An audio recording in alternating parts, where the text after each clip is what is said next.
Head News Center ng pinakamaraming himpilan at #1 na radio network ng bayan. RMN, ito ang numero 1. RMN News Nationwide. RMN News Nationwide. Kasama ang KBP Golden Dove Best Newscaster, Weng de la Peña, at ang maasahang broadcaster, Buddy Oberas. RMN News Nationwide. RMN News Nationwide. Headlines.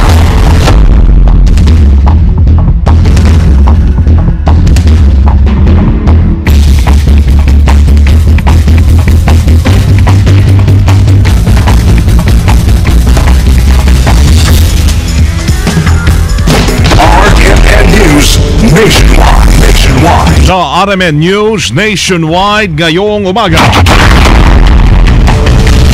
pagmamaltrato ng Saudi Police sa mga nahuling undocumented Pinoy.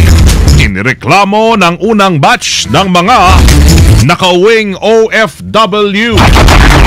Pinoy na naniniwalang sila ay mahirap, mas dumami pa.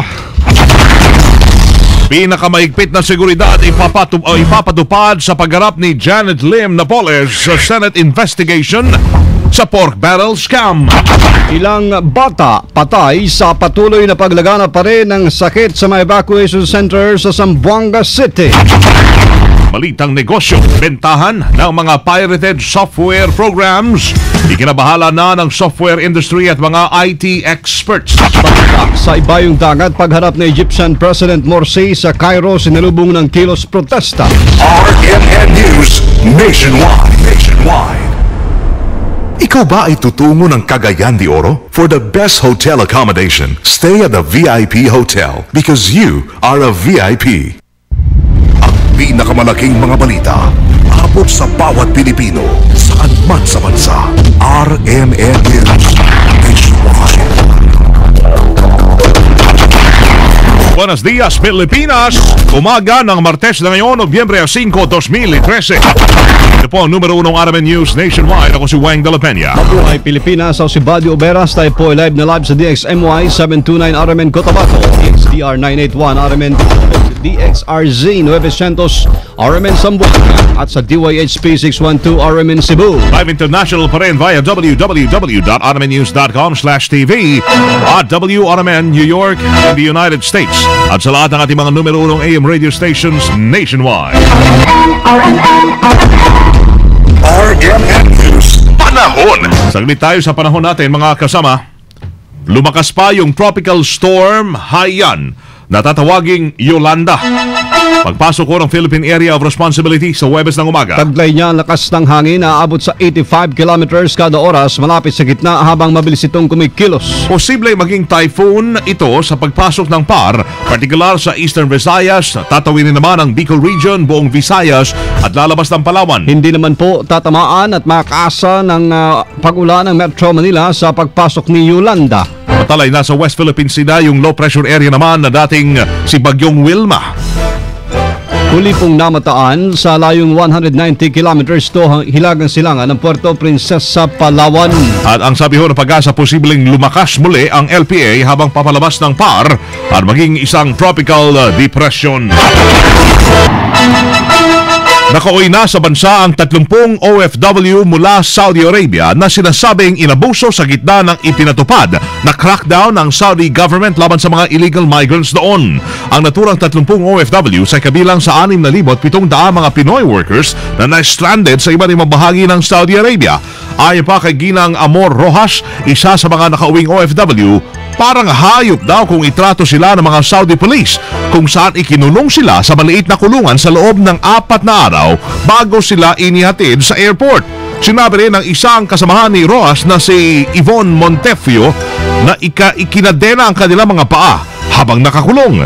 Ayaw namang magkomento pa ng Saudi Arabian Embassy officials dito sa Maynila hinggil sa nasabing usapin. Una na humingi ng extension naman si Vice President Jejo Marbinay para sa deadline ng amnesty sa mga illegal migrants, pero hindi na ito pinagbigyan ng Saudi government. Nanawagan mga kasama si Migrante International Chairperson Gary Martinez kay Pangulong Noynoy Aquino na imbestigahan ang ginawang pang-aabuso sa mga overseas Filipino workers sa Saudi Arabia. Sa interview ng RMN kay Martinez, sinabi nito na hindi naman hayop ang mga OFW para abusuhin ng sobra-sobra. Anya malinaw na paglabag sa karapatang pantao ng mga OFW sa ginawang pang-aabuso sa kanila. Kaya po, panawagan nga po natin sa gobyerno, sana ginawa na nila yung panawagan noon pa, yung maramihan, mabilisan at libreng pagpapauwi po ng ating mga kababayan. Dapat po ang pamahalaan ni Pangulong Aquino ay magkaroon ng paghingi ng investigasyon dito nga po sa mga dinanas ng ating kababayan. Bakit na po natin yung pong kadaniyahan ka at pinarada ka pa mula immigration hanggang airport, yan po ay paglabag na sa karapat ng pantao. Ang second point po, ang ating mga kababayan na tinatawag nila undocumented ay biktima rin po ng pagmamaltrato sa kamay po ng mga kanilang mga amo at sila po ay tumakas. Si Gary Martinez ng Migrante International. Pamahalaan patuloy na kinakalampag ng mga OFW sa kaso naman ni Joselito Zapanta. Kasama natin sa balita live si Joyce Adra. RMN Report. Kinalampag ng OFW ang Aquino administration sa harap ng pagpaso ng deadline sa pagkumpleto ng blood money ni Joselito Zapanta. Ayon sa Filipino community leaders sa Saudi Arabia, kung tutuusin, walang malaking naiambag ang pamahalaan sa 4 na milyong Saudi Riyals na naunang nakala para sa blood money sa pamilya ng Sudanese na napatay ni Zapanta. Malaking bahagi nila nito ay mula kay Saudi King Abdullah at ang ilang bahagi ay mula sa iba't ibang sektor sa Pilipinas. Inupakan din ng Filipino community leaders ang Pinoy administration sa kabiguan nitong mapadala sa Saudi Arabia si Vice President at Presidential Advisor on OFW's Concerns, Jejomar Binay, para personal na makipag-usap sa kaso ni Zapanta. Kasama mo sa DFA, Joyce Adra, Tatak RMN. Nadagdagan pa ang bilang ng mga Pilipinong naniniwalang sila ay mahirap batay sa isinagawang survey ng Social Weather Station noong Setyembre 20 hanggang 30 sa 1,200 respondents sa may edad 18 anyos pataas. Umakyat sa 50% o kalahati po ng mga pamilyang Pilipino ang nagsasabing dukha sila mula sa dating 49% noong Hunyo. Katumbas ito ng 10.8 milyon na Pilipino mula sa dating 10.4 milyon Pinoy. Pero sa kabila po nito, lumabas din sa parehong survey na bumaba ang bilang ng mga Pinoy na nagsasabing kulang ang kanilang pagkain. Mula sa 40% o 8.5 milyon na Pilipinos noong Hunyo, bumaba ito sa 37% o katumbas ng 7.9 milyong Pinoy. Mas matinding seguridad ang ibibigay ng Senado kay Janet Lim Napoles ang utak sa 10 billion peso Port Barrel Fund scam kumpara kay dating Chief Justice Renato Corona. Ito ang sinabi ni retired Major General Jose Balahadia kung saan sa tagal niyang nagsilbi sa Senado bilang Chief ng Senate Sergeant at Arms ay ngayon lang sila nagbigay ng ganitong kahigpit na seguridad. Ayon pa kay Balahadia, kahit na wala silang natatanggap na anumang banta sa buhay ni Napoles, ay matindi pa rin ang ginagawa nilang preparasyon para sa pagharap nito sa Senado sa Nobyembre 7, Huwebes. Anya, hindi lang kasi si Napoles ang bibigyan nila ng seguridad, kundi ang 6 pang whistleblowers na dadalo rin sa pagdinig. Sa katunayan niya, nakakadalawang meeting na sila ng PNP para sa seguridad ni Napoles at whistleblowers. At magkakaroon pa ulit sila ng isa pang pulong bago ang nasabing petsa. Handa naman si Pangulong Noynoy Aquino ipaliwanag sa taong bayan ang kahalagahan ng controversial pa ring Disbursement Acceleration Program o DAP. Ayon kay Secretary Sunny Coloma, personal na ipaliliwanag po ng Pangulong Aquino sa tao ang DAP sa gagawin niyang paglilibot sa mga probinsya. Sinabi rin ni Coloma na maliban sa mga ordinaryong mamamayan, gusto ring ipaliwanag ng Pangulong Noy ang kahalagahan ng DAP sa kanyang gabinete at maging sa mga stakeholder groups. Asahan na rin anyang matatalakay sa pagpapaliwanag po ng Pangulo ang issue sa pork barrel na mainit na binabantayan ngayon ng taong bayan. Matatandaan noong 2011 nang simulang gamitin ng gobyerno ang DAP para ponduhan ang ilang proyektong kailangang palakasin. RMN Nationwide Report. Matapos ang halos 2 buwan na sagupaan sa pagitan ng gobyerno at ang MNLF Miswari faction, ay ilang bata naman ang napaulat na namatay sa isang evacuation center sa Zamboanga City. Sa report, namatay ang mga bata sa Joaquin Enriquez Memorial Sports Complex na unang ginawang evacuation center dahil sa laganap na sakit doon tulad ng ubo, sipon at diarrhea.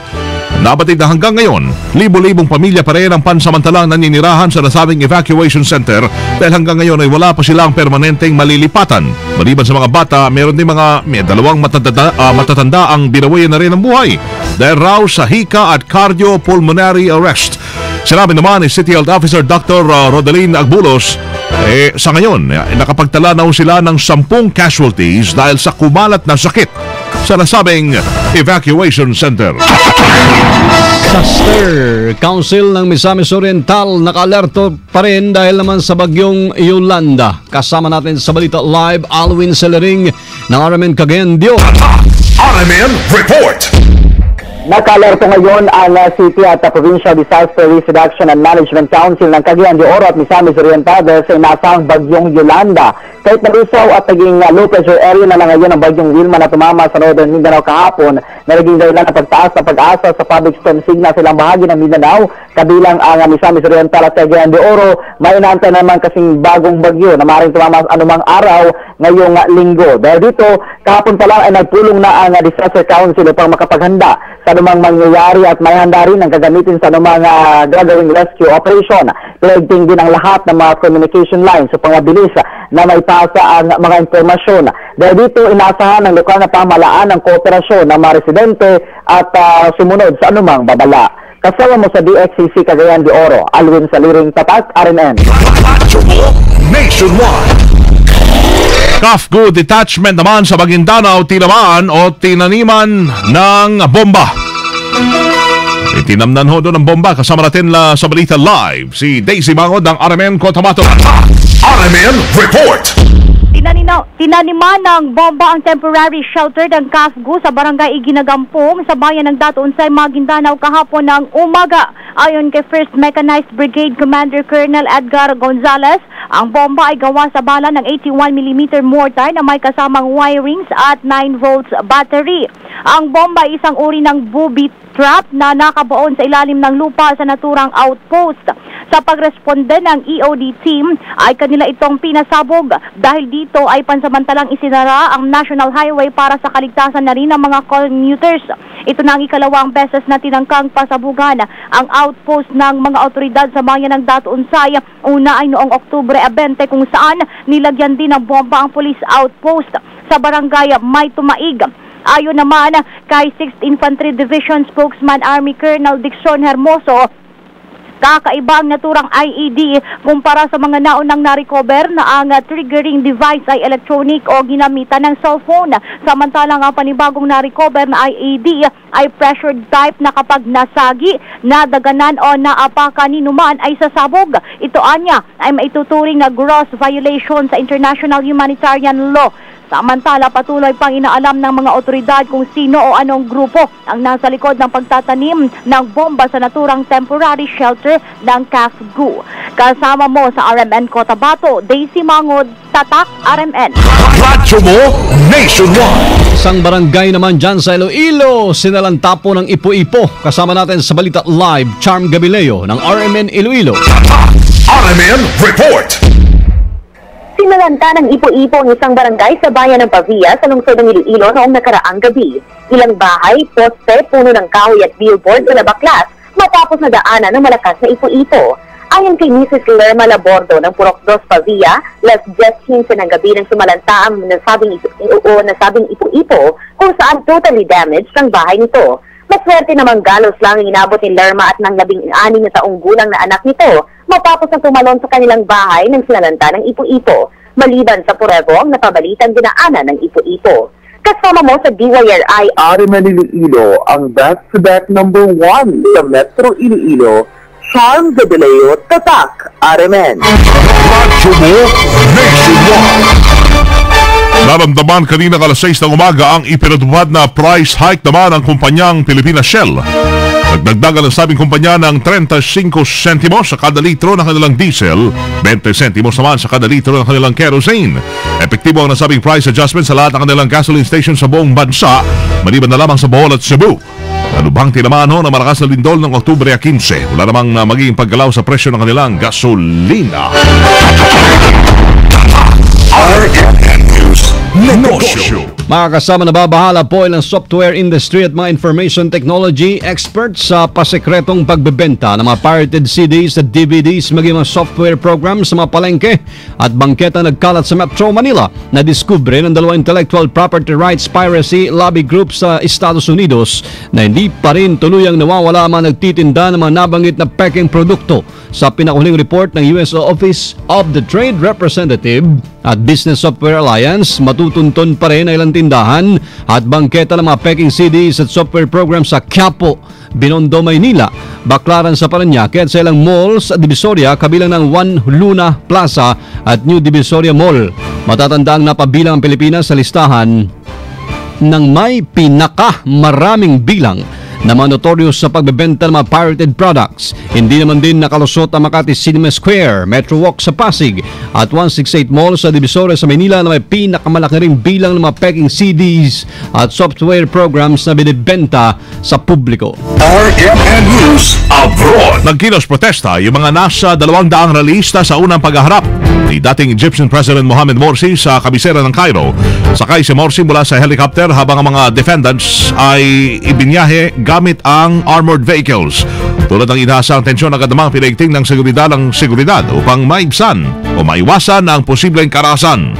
Kasong pagbatay na may kinalaman sa marahas na kilos protesta ang kinakaharap ng dating Pangulo na may karampatang parusang kamatayan o makahabang buhay na pagkakakulong.